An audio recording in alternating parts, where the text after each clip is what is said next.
നിങ്ങളോട് ആരാ പറഞ്ഞത് WCC ആണ് ഇത് ഇങ്ങനെ കൊണ്ടുവരാൻ ഇവിടെ ഈ തീപ്പൊരി കത്തിച്ചത് ആരാണെന്നാണ് നിങ്ങളുടെ വിചാരം?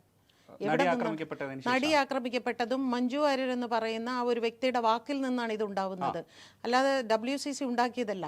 ഈ WCC എന്ന് പറയുന്ന ആ ഗ്രൂപ്പിൻ്റെ ഉദ്ദേശം എന്ന് പറയുന്നത് ഇവിടെയുള്ള എൻ്റയർ ഇൻഡസ്ട്രിയെ അവർ ശത്രുപക്ഷത്താണ് അവർ നിർത്തിവെച്ചിരിക്കുന്നത്.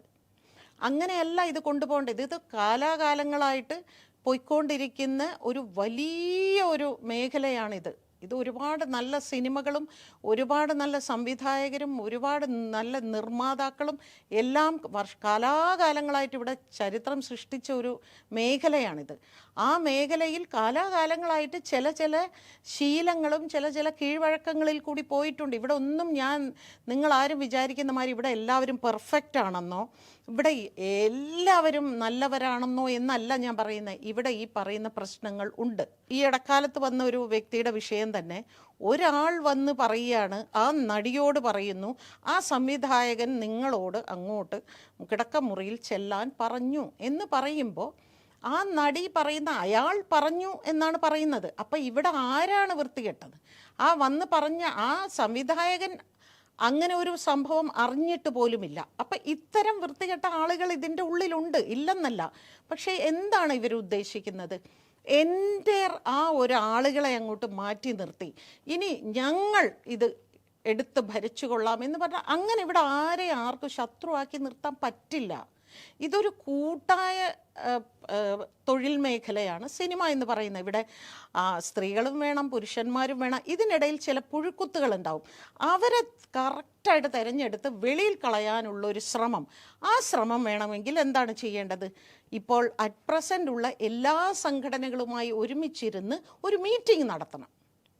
അത് പ്രൊഡ്യൂസേഴ്സ് ആവട്ടെ, ഇവിടെ ഏറ്റവും അധികം ഒരു സ്റ്റാർഡം എന്ന് പറയുന്ന ഒരു സമ്പ്രദായം ഇവിടെ ആരാണെന്നാണ് നിങ്ങളുടെ വിചാരം?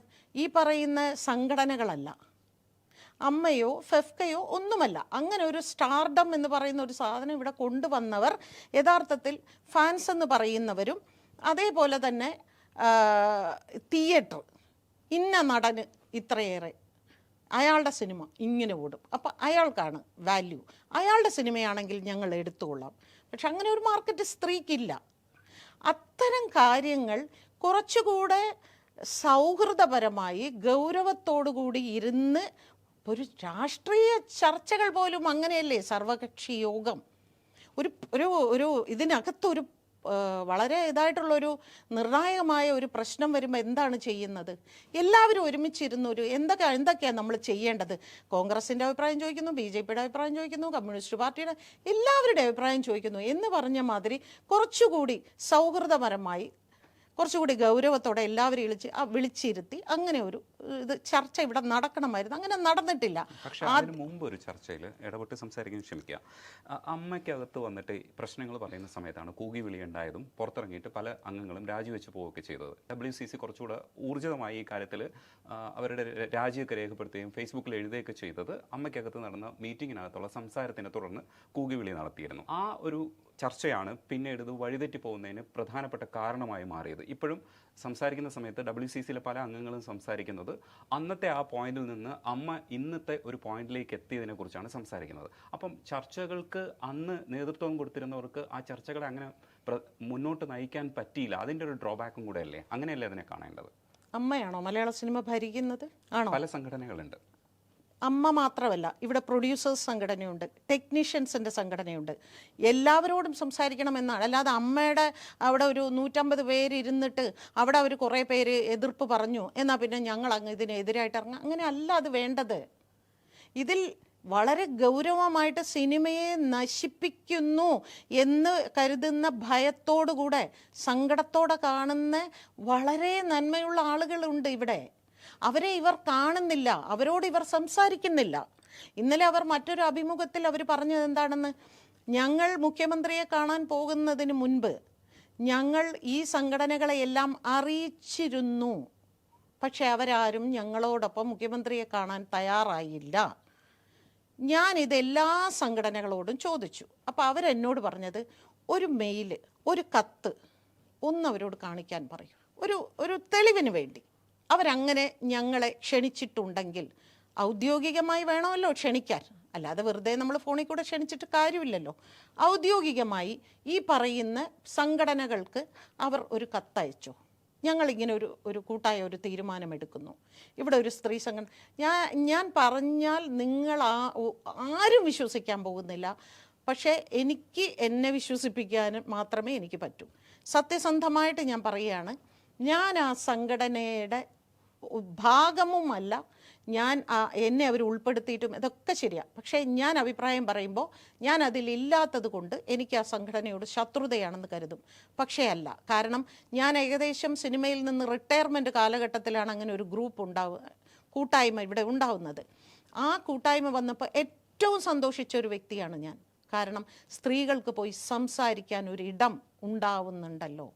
പക്ഷേ ആ ഒരു ആവേശം, ആ ഫേസ്ബുക്കിൽ എഴുതുന്ന ഒരു ആവേശം പ്രവൃത്തിയിൽ അവർ കാണിക്കുന്നില്ല എന്ന സങ്കടം മാത്രമേ എനിക്ക് അന്നുമുള്ളൂ, ഇന്നുമുള്ളൂ.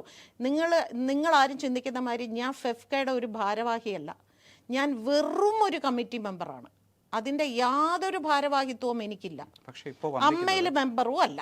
ഇപ്പോൾ വന്നിരിക്കുന്നത് ഫെഫ്കയ്ക്ക് വേണ്ടിയിട്ട് സംസാരിക്കുന്ന ഒരാളായിട്ടോ ഇല്ലെങ്കിൽ ഇതിനെ പ്രതിരോധിക്കുന്ന ഒരാളായിട്ടാണ് ഭാഗ്യലക്ഷ്മിയെ മനസ്സിലാക്കുന്നത്. അങ്ങനെയല്ല മനസ്സിലാക്കേണ്ടത്. പക്ഷേ എനിക്ക് തോന്നുന്നു ഇത് പറ്റിയത് ഒരു സംഘടിത രൂപത്തിൽ ഒരു സംഘടനയായിട്ട് പരുവപ്പെട്ടു വരണം WCC എന്ന് കരുതിയിരുന്നു ഭാഗ്യലക്ഷ്മി. പക്ഷെ അതൊരു കളക്റ്റീവ് എന്നുള്ള രീതിയിൽ അങ്ങനെയായിരിക്കും പറയുന്നത്. ശരി, ഒരു കളക്റ്റീവ് എന്നുള്ള രീതിയിലാണ് അത് വന്നത്. പക്ഷെ അത് സെലക്റ്റീവ് എന്നാണ് അത് ആക്ഷേപിക്കുന്നത്. പക്ഷെ അങ്ങനെ കളക്റ്റീവ്സിലും ചില കാര്യങ്ങൾ ചെയ്യാൻ കഴിഞ്ഞു എന്ന് ഇപ്പൊ എന്താണ് ചെയ്തത്? ഹേമ കമ്മിറ്റി റിപ്പോർട്ട് പുറത്തു വരുമ്പോൾ ഇതൊരു അവരുടെ ഉള്ളിൽ തന്നെ പലരും അതിനെ എതിർപ്പ് പറയുന്നത് എന്തുകൊണ്ടാണ്? നിങ്ങൾ നോക്കൂ, അതിന്റെ ഉള്ളിലുള്ളവർ തന്നെ ഈ റിപ്പോർട്ട് പുറത്തു വരരുതെന്ന് പറയുന്നു. ഇവരുടെ ഇതിൽ റിപ്പോർട്ടിലുള്ളവ ആരുടെയും പേര് പറയും, അവർക്കെതിരെ നിയമ നടപടി വേണ്ട എന്ന് പറയുന്നു. ഓപ്പണായിട്ട് രേവതി പറഞ്ഞു, രഞ്ജിനി പറയുന്നു റിപ്പോർട്ട് പുറത്ത് വിടരുതെന്ന്. രേവതി പറയുന്നു നിയമ നടപടിയുടെ ആവശ്യമില്ല, ഇനി അങ്ങോട്ടുള്ള കാര്യങ്ങൾ നോക്കിയാൽ മതി. ഇത് അവരുടെ ഉള്ളിൽ തന്നെ ഒരു ക്ലാരിറ്റി ഇല്ലാതെ അവരിൽ തന്നെ എത്ര പേര് ഇറങ്ങിപ്പോയി. എന്റെ ചോദ്യങ്ങൾ ഇതൊക്കെ തന്നെ. അപ്പൊ എന്തുകൊണ്ടാണ് അവർ ഉദ്ദേശിക്കുന്ന ഫോക്കസ് പോയിന്റ് എന്ന് പറയുന്നത് ഇതിന്റെ മെറിറ്റിലേക്ക് പറയുന്ന ആരാണ് ഈ അവര്? എത്ര പേര്? ഇപ്പൊ പാർവതി ഇതിനകത്ത് അഭിപ്രായം പറയുന്ന സമയത്ത് പാർവതി പറഞ്ഞതെന്ന് വെച്ചാൽ, നിങ്ങൾ ആൾക്കാരുടെ മുഖങ്ങൾ തേടി പോണ്ട, നിങ്ങൾ ഈ വിഷയത്തിലേക്ക് വരൂ, വിഷയത്തിന്റെ മെറിറ്റിലേക്ക് വരൂ, നമുക്ക് അടുത്ത സ്റ്റെപ്പ്. ഏത് വിഷയത്തിന്റെ? അതായത് അഡ്രസ് ചെയ്യേണ്ട വിഷയങ്ങളുണ്ട്, ഒരുപാടുണ്ട്. സെക്ഷൽ അബ്യൂസ് മാത്രമല്ല, അടിസ്ഥാന സൗകര്യങ്ങളുടെ പ്രശ്നങ്ങളുണ്ട്. അതൊന്നും പക്ഷേ ഹേമ കമ്മിറ്റിയിൽ അവർ ഒരു മെമ്പറിൻ്റെ അടുത്ത് ചോദിച്ചിട്ടില്ല, ഒരു സ്ത്രീയോടും അവർ ചോദിച്ചിട്ടില്ല. ഞാൻ അവിടെ പോയിരുന്ന വ്യക്തി എന്നുള്ള നിലയ്ക്ക് ഞാൻ പറയുകയാണ്, ഇന്ന് ഞങ്ങളുടെ മീറ്റിംഗ് നടന്ന 31-ാം തീയതി നടന്ന മീറ്റിങ്ങിൽ 92 സ്ത്രീകൾ പങ്കെടുത്തു. അതിൽ ഞാൻ പറഞ്ഞു, കൈ പൊക്കി എല്ലാവരും പറയണം ആരൊക്കെ ഹേമ കമ്മിറ്റി മുമ്പാകെ പോയി. 4 പേര് പോയി. ഞാൻ 18 പേരുടെ പേര് കൊടുത്തു. അതിൽ ആ 18 പേരിൽ നിന്ന് 2 പേരെ വിളിച്ചു എന്ന് ഇന്നലെ മെനയാന്നാണ് ഞാൻ അറിയുന്നത്. അവിടെ നിന്ന് 3 പേര്, ഞാൻ ഉൾപ്പെടെ 4. പക്ഷെ 62 സ്ത്രീകൾ അവിടെ പോയിട്ടുണ്ട്.